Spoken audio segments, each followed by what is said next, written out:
It's a drag queen on Mardi Gras week. You've got to be very enthusiastic. Thank you very much. And we are in Surrey Hills. Yes, so, exactly. Yeah, very fitting. Yes. Guys, I'm just going to do a very quick intro for Art Simone for anybody that doesn't, which I feel is fucking impossible to not know you. No. Be humble. Yeah, that's right. No, not me. You're kidding. Okay, Art Simone has claimed her position at the forefront of the Australian entertainment industry, slaying stereotypes, celebrating differences, and tirelessly promoting social inclusion.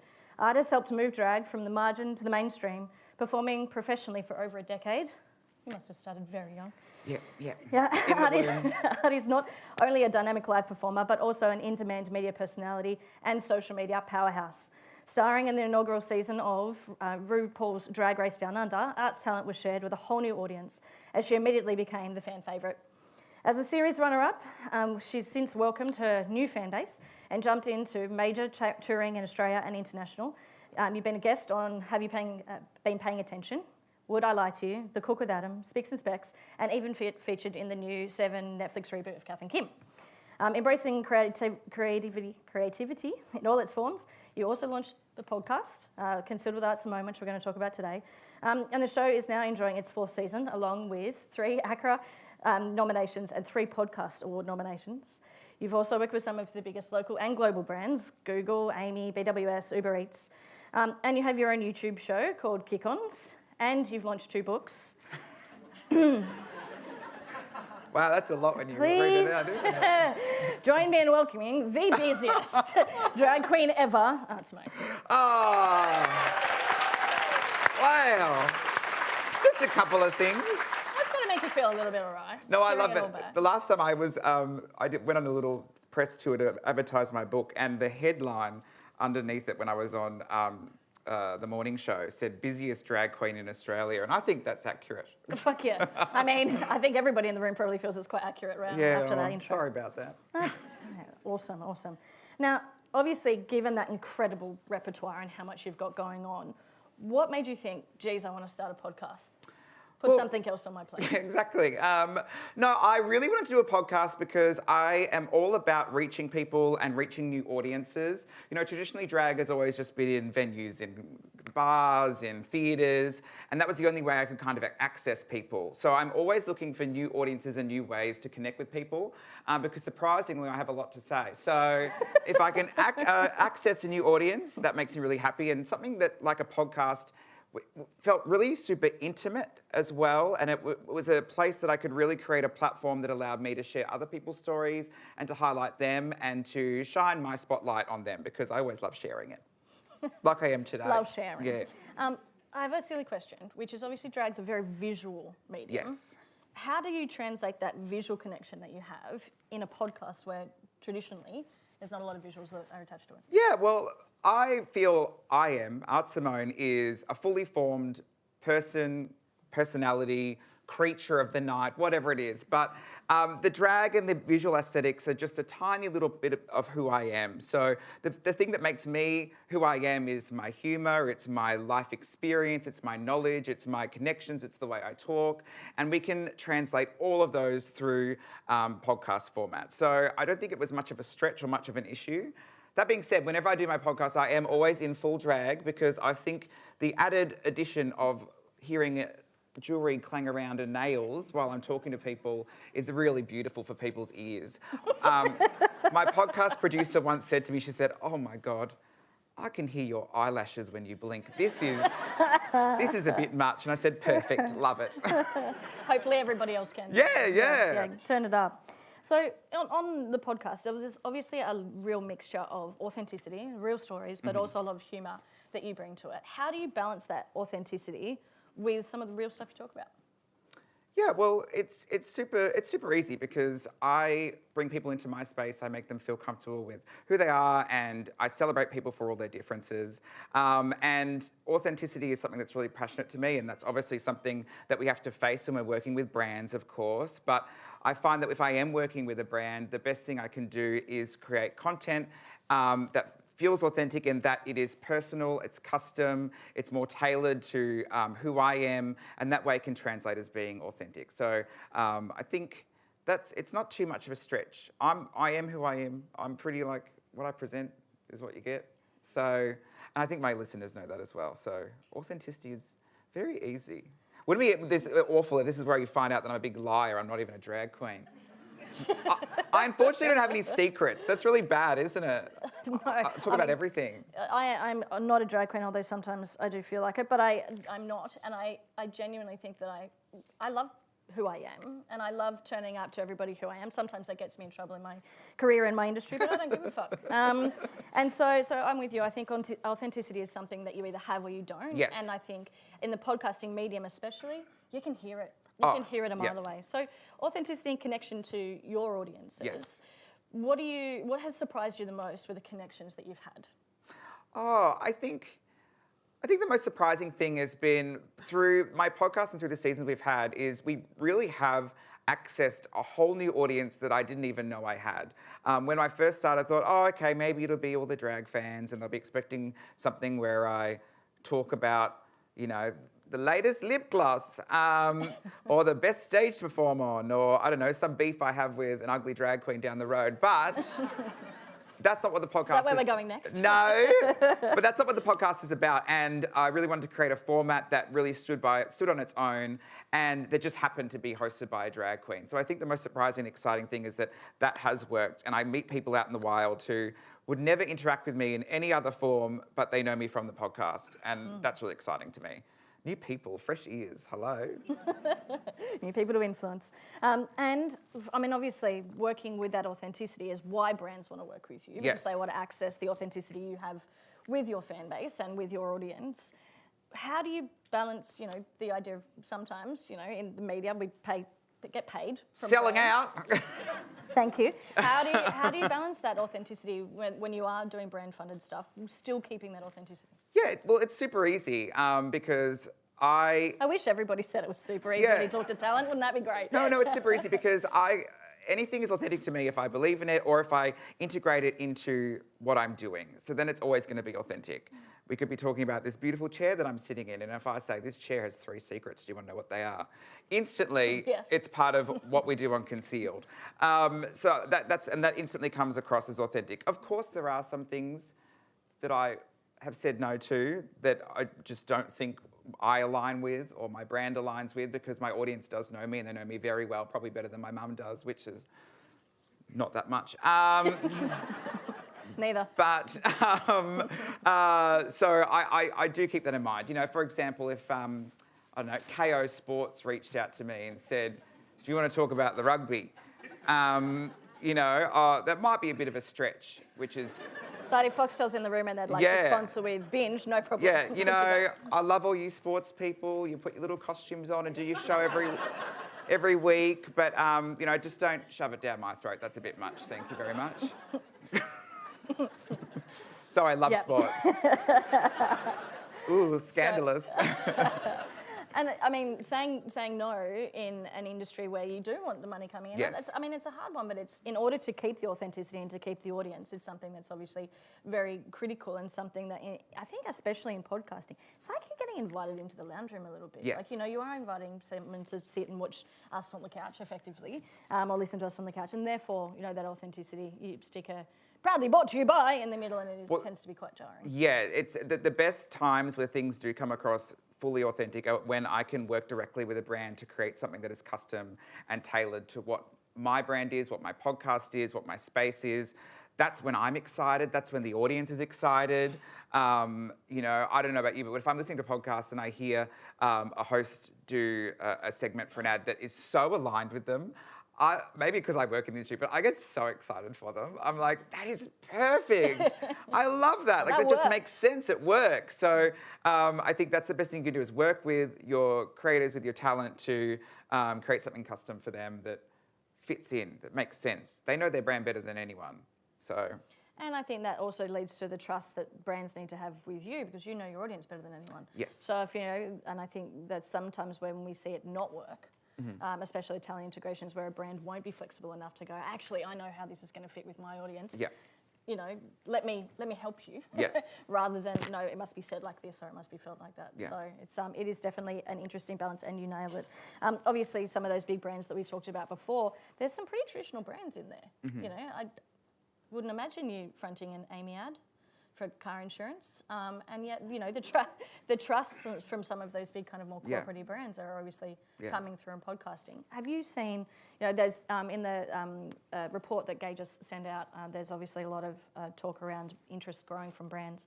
Have you seen interest in the last 12 months grow from brands into podcasting? Oh, totally. And it just continues to grow. I think back 10 years, and the only way my art form was monetizable was to be standing on a stage somewhere. And then social media came along and gave me instant access to my audience as well as access to brands and to be able to unite them.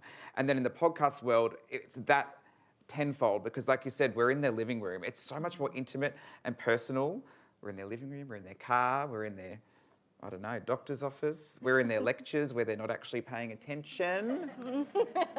I see you. I'll see you. No, so I think it has continued to grow and the brands really want to harness that and work with that. Podcasting is so exciting because our audiences are so niche and we know everything about them, which is so exciting. We know what podcasts they listen to, how old they are, where they're from, what are the things they're interested to, when they stop listening, like at a certain part of an episode, and when they tune in again, and what they respond to through social media, because if you have a strong connection with your audience, you're also interacting with them through different platforms. So that is so good to harness and work with brands, and brands really want to help tailor content and spots to our audience to make it happen. It's very exciting.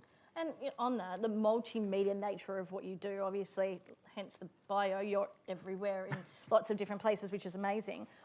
First question is, how do you keep up with all of it? And the second is, where does podcasting fit into your creative strategy? Like, reaching different audiences, absolutely, so the audience strategy part, but where does it fit in creatively for you when you're extending in lots of different areas? Yeah, well, I mean, how do I keep up with it? I arrived on time today, everyone. That's early, very good. Actually, amazing. Yes, early, thank you. So I think I'm managing to handle it just. But like you said, it's new audiences, but it's also new forms of content. I like, as a creative, I like different ways that I can interact with people and tell stories, and it always comes down to entertainment for me. That's the only thing. That's why I do what I do. I do what I do because I want to entertain people. I want to give them a sense of escapism. I want them to forget about their problems for just one little moment. And maybe tell them about a really cool chair that I'm sitting on. But so I love different ways. And with a podcast format like this, it was the only scenario that I could make that allowed me to platform these other people, tell these interesting stories, and reach people in that intimate setting. So I think that's where it fits in creatively.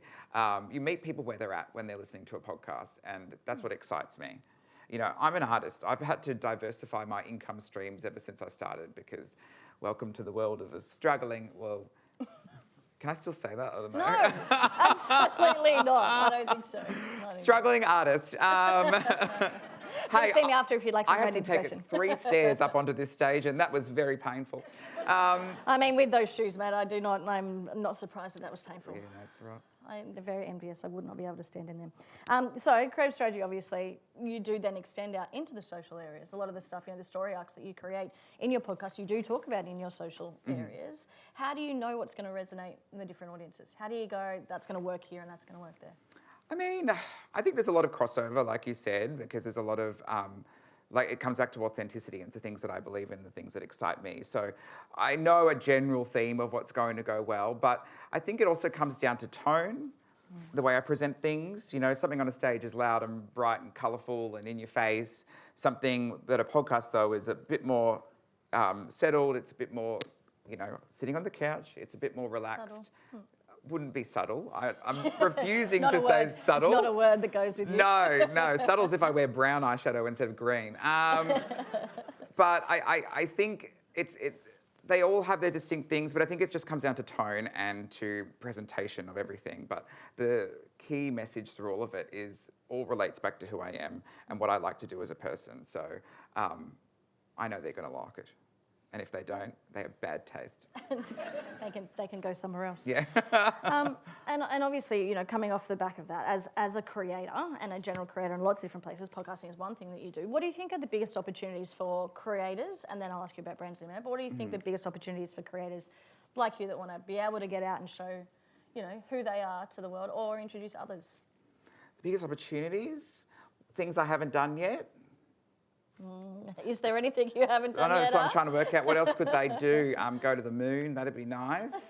But no, what I really like seeing is what I'm trying to do and continue to do is multifaceted, holistic content that can live and be different versions on all different platforms and things. That's what really excites me, and it continues the brand through all different things. So, for example, if I am working with a brand on the podcast, I really want to do an integrated segment with them that fits in within my podcast, but then maybe there's an ad read that goes on radio. Then maybe there's a separate social clip that goes up that's a different aspect. And then maybe there's a live appearance or an in-store appearance, or there's something in the real world where we can integrate it.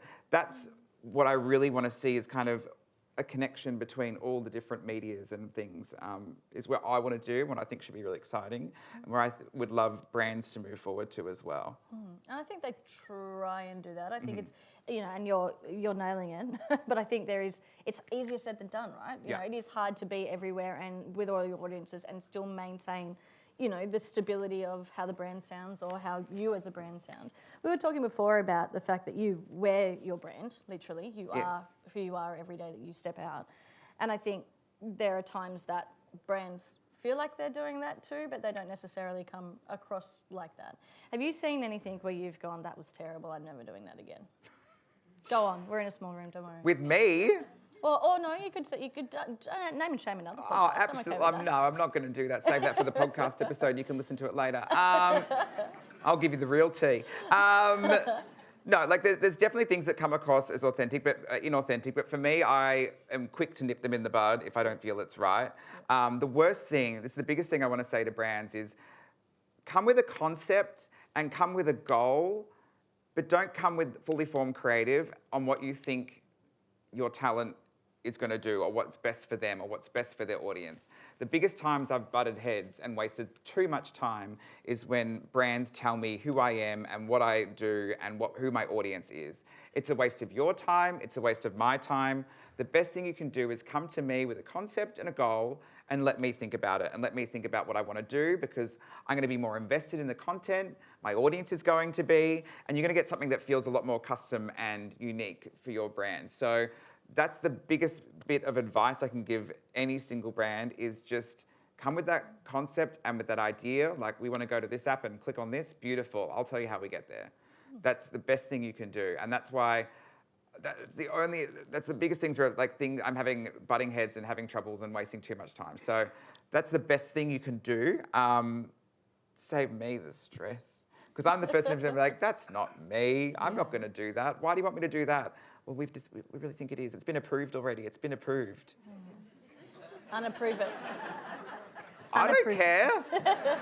Jeez. And the audience doesn't care either. No, right? no, because I'm the one that has to be the face of it. So I'm the one that's going to get, slandered by my listeners or viewers because you're putting me out there. Like, absolutely not. So, although sometimes I love a collab that is so bad it's good, like where it just doesn't. Like Snoop Dogg. Yeah, where it just doesn't make sense at all, but it's just funny. So maybe everything I'm saying is wrong. You be the judge. I love hanging out with you. All right. So, where to next for you? What's going on in your world? Oh, well, season 4 is coming out later this year, which is very exciting. We're also changing up and switching up the podcast. The format will be changing. We're going to be releasing more episodes throughout the year, so it can be a yearly, weekly podcast, which is very exciting, and very exciting for brands as well, because that means we can do integrations that go for 6 weeks, for example, which I'm very excited about. We're also integrating a new format to a secondary episode that goes in there. We can be a bit more intimate, a bit more wig removed, a bit more get to know how's your father underneath it all, which I don't know if I'm ready for, to be that vulnerable in front of everyone, but we'll see. But that's the most exciting thing. I'm really, really excited about season 4 coming out, And I'm just riding high on my 2 books that are out at the moment, which is really good. Go on, plug them. One's called Life is Art, which is a drag queen's Technicolor guide to living your life authentically and colourful. It talks about the first decade of my career, filled with all different makeup looks and designs I'd done throughout there, because I was brought up as an Instagram queen. So I have hundreds and thousands of beautiful makeup photos. So they're splattered throughout. But then my other book, which just came out for Christmas last year, which I'm so excited about, is called Drag Queens Down Under. I spent 12 months touring the country and profiling 30 different drag artists and spotlighting them and interviewing them and putting them together in this beautiful book, which I would love you all to look at. It's filled with tips and tricks and also their life stories behind, you know, the red velvet curtain. And we've got people like Cindy Pastel, who was the inspiration behind Priscilla, Queen of the Desert. They took her story. We've got Vanity, who's from Sydney, who is such an entrepreneur when it comes to wigs, and she has been the first ever drag queen to make drag wigs for drag queens by drag queens. And she even, you know, got some wigs on RuPaul. Exciting. We've got Maxie Shield, another local legend who tells her story of being in the 2000 Sydney Olympic closing ceremony and all the chaos that went behind there. So there's lots of stories between the past, the present, and the future of drag. So if you love drag, or you know anyone that does, go and check it out. It's very good. And yeah, reading. Oh dear. So last questions, and then I promise we'll wrap it up because you guys are only a little bit behind. So hopefully I'm back on track. If you could describe the current podcast in its current form in 3 words, how would you describe it? Okay, can I count to 3? That's a good question. We'll go effervescent, Ooh.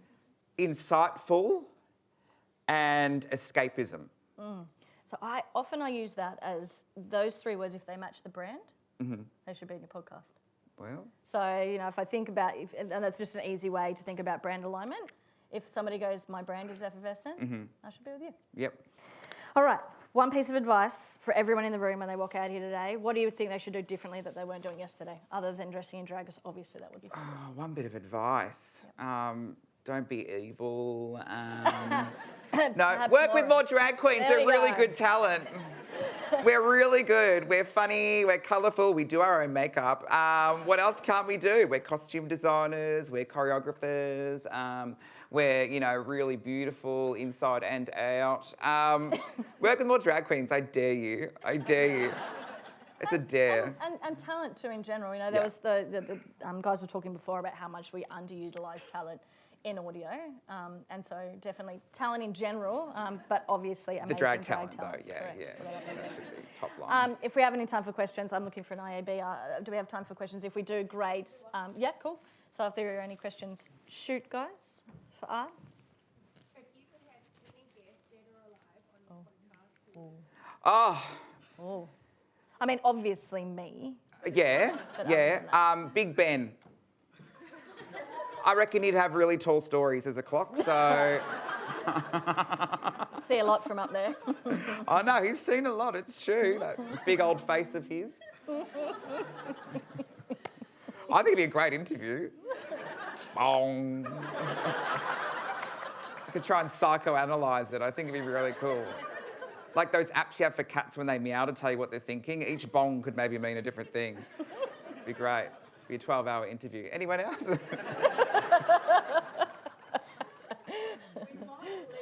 That's good for me. Yeah, leave it on the bong. Thanks, guys.